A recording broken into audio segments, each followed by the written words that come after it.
Greetings all, Paladin here, back from what seemed like the dead. Not really. First day in 2 weeks that I've been pain-free without the help of medication, which I really just hate taking. So I'm back on the trail. And before I get started, I want to thank everyone for leaving very nice comments on my last video about life. They're much appreciated. You all are great, and I really do appreciate your nice comments. They helped. Believe me, they helped. Okay, I want to get into the autopsies a little bit today, but first I want to mention that Jason Goodman's channel, Crowdsource the Truth, got a second strike, and I believe it was the Ole Damagard and Cody, I think it's Cody Snodgrass, video that he put up last week. So he got a second strike, which means that he can't upload any videos for 90 days, and he also, I don't think, can do any live streaming. So he's created a second channel, Crowdsource the Truth 2. I urge everyone to go there and subscribe. He's released a couple of 2 or 3 videos, I think, since the weekend, and that's where he's going to be broadcasting from now on, and as long as he's still able to on YouTube. So I'm going to be doing the autopsy show, the long-awaited autopsy show, probably the beginning of next week. We haven't set a date yet. I'll probably come back and post a short clip about when, so everybody has a heads up. And hopefully we're trying to get Dr. Rudd, the pathologist from Chicago, who has been on, I know, one show with Laura Loomer and Jason regarding or I think it was regarding the Paddock autopsy. So hopefully we can get Dr. Rudd on, because I've got a lot of questions. I can go through and do an analysis on the information, but from the medical standpoint, I do not have any expertise in that area.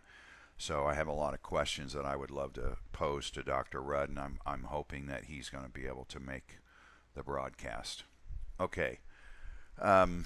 I want to talk about the autopsy doctors today. This will be a short one, and I'll get more into it with the interview with Jason next week. But there were 6 pathologists that performed the autopsies on the 58 victims in Las Vegas.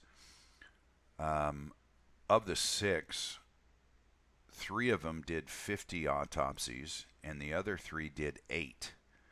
So the distribution was kind of skewed, in my opinion. Of the 6, 2 of them were in Las Vegas. Two of them were local doctors, local pathologists who are assigned to the coroner's office. They actually have 5 pathologists, and they only use 2 of the 5 to do the 58 autopsies. Between those 2, they did 36. The other 22 were split between 4 other doctors, one of which did 14, which left 8, like I said, among the other 3. Now, 2 of the other 4 who were not in Las Vegas got their schooling, got their doctor certificate or whatever it's called, from foreign countries, one from Egypt and another one from the Philippines. The other 2 of the 4 who were not in Las Vegas are military doctors, one assigned to Fort Benning, the other one assigned to, well, it looks like Pensacola, Florida, although some information indicates that he's practicing in Puerto Rico. So I've found that kind of unusual. I know some places have disaster plans for disasters, emergency action plans. They call them different things. So maybe that's why they called in these pathologists from other places, but it's kind of strange because you have 5 pathologists there in Vegas, and so to bring in 4 extra, and those 4 only did 22 of the 58. So I find that kind of unusual, maybe not, because obviously the Clark County had to pay to bring them, to fly them in, to put them up in a hotel, to pay their meals, to pay their expenses, car expenses or limo expenses getting around. So that's one thing that I'll have to add to the list of FOIA requests. If anybody wants to do that, they can any attorney wants to get involved with that, they can get in touch with me, because I've got a growing list of FOIA requests, and one of them is the expenses and what they paid these doctors to come into town to do this, when actually they have 5 on staff. So anyway, some anomalies with what these doctors, how these doctors were assigned. Like I said, there were 36 done by the 2 Vegas doctors, 22 done by the other 4. So you've got two doctors averaging 18 autopsies per a piece, and then the other 4 averaged 4. So just a really skewed distribution.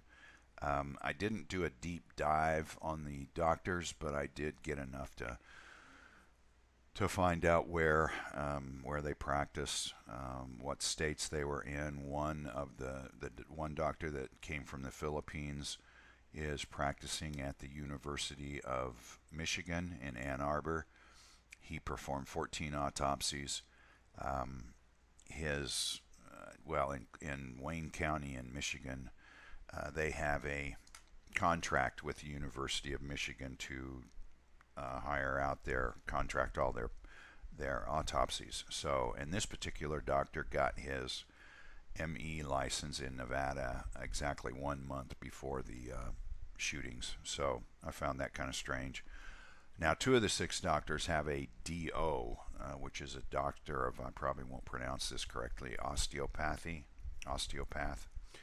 which is kind of, I think, unusual, because 4 of the 6 doctors have a license, a medical examiner's license in Las Vegas, and 2 of them have a DO license in Nevada. I'm sorry, not in Las Vegas, but in Nevada. 4 of the 6 have ME licenses in Nevada. 2 of the 6 have DO licenses in Nevada.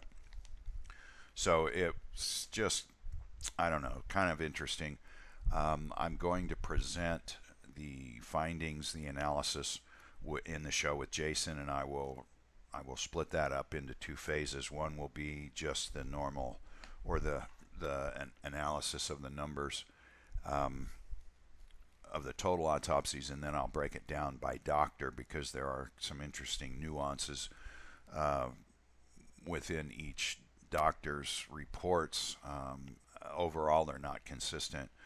And Laura Loomer and Jason went to Vegas in October, I believe, or November, and talked to the coroner, and this was because Laura had heard from her sources that they had only done autopsies on 30 or 28, and that is correct. There are, I believe, 30 autopsies where they didn't do an internal exam, and I will show where on their website they describe what's included in an autopsy, and it says both internal and external exam. So anyway, some interesting things coming down the pike. I think you guys will enjoy it. It'll be some eye-opening information that I think you'll find very interesting. It's everywhere you look with this case, it's just keeps getting stranger and stranger. Okay, that's all for today. Thanks for listening. Paladin out.